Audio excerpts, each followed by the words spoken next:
کے ایک ایسے ماحول کے اندر جو بظاہر مایوس کن ماحول ہے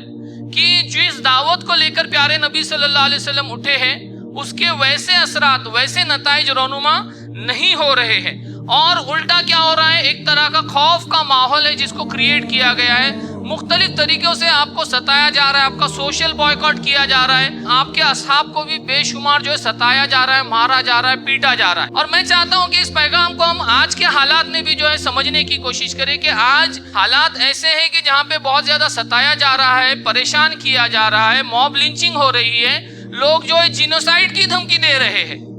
تو ایسے حالات میں معراج جو ہے یہ پیغام دیتی ہے کہ مایوس ہونے کی ضرورت نہیں ہے۔